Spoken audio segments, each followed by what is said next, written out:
Fox News Alert, the president's son-in-law, Jared Kushner, has been under the microscope of late. Well, he's hosting a White House roundtable with tech CEOs today. We don't hear from him that often. He's usually in the background, so we want to listen in for just a moment. To work on some of the country's biggest challenges that will make a very meaningful difference to a lot of its citizens. This is Technology Week here at the White House, and we are proud to be kicking it off with your engagement and assistance as we work to modernize the government's technology infrastructure. We created the White House Office of American Innovation in an effort to bring business sensibility to a government that for too long has relied on past practices as automatic justification for their continuation.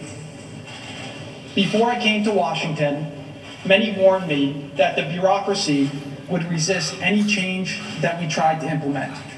So far, I have found exactly the opposite. To date, we've been working with hundreds of talented civil servants, men and women who want to serve their country and see their government do better. We have challenged ourselves to pursue change that will provide utility to Americans far beyond our tenure here. Together, we have set ambitious goals and empowered interagency teams to tackle our objectives. It's working, and it's very exciting. We began by analyzing and auditing our current infrastructure. It turns out that federal agencies collectively operate 6,100 data centers, the vast majority of which can be consolidated and migrated to the cloud, something a lot of you know a lot about. Many of our federal systems are decades old, with our 10 oldest being between 39 and 56 years old. The Department of Defense, for example, still uses 8-inch floppy disks on some of its legacy systems. The 1980 Paperwork Reduction Act, designed to make government more efficient, but also established before the government used computers, still has domain over every form published online. This requires a 6-month review and a rigorous interagency process to approve any changes that can be made on a government website, regardless of how minor they are. This traps thousands of processes and paperwork and prevents routine improvements, optimization, and often innovation. The VA has 532 forms on vets.gov, the majority of which are not accessible by modern browsers. Most services still use paper forms, including 90% of healthcare applications and 86% of claims.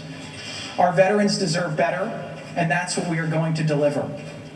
Civilian agencies maintain over 1.6 million email addresses via on-premise servers, which are maintained by over 40 different contracts, paying on average $20 per user per month. Agencies that have migrated to cloud-based email have seen these costs reduced to as little as $3 per user. Our goal here is simple. We are here to improve the day-to-day lives of the average citizen. That's a core promise, and we are keeping it. Together, we will unleash the creativity of the private sector to provide citizen services in a way that has never happened before. We will foster a new set of startups focused on GovTech and be the global leader in the field, making government more transparent and responsive to citizens' needs. We are encouraged by the enthusiasm and collective desire to succeed, and we have already begun to see many improvements. 2 weeks ago, Secretary Shulkin announced a plan to unify the electronic medical record systems of the VA and the DoD. As the two systems encompass essentially the same set of users, this merger would seem obvious. However, this has been a major issue for veterans, and despite 16 years of failed efforts, the Trump administration got it done in less than 5 months. Additionally, the VA has already been able to reduce the average wait time for claim establishment from 25 days to 8. Secretary Shulkin has done an outstanding job and has many more great announcements that will be coming soon, including a very big one this coming Friday.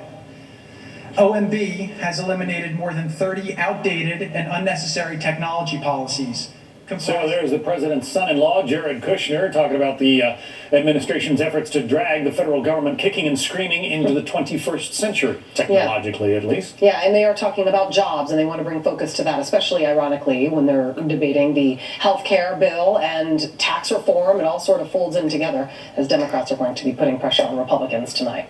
Well, thanks for joining us today. America's News.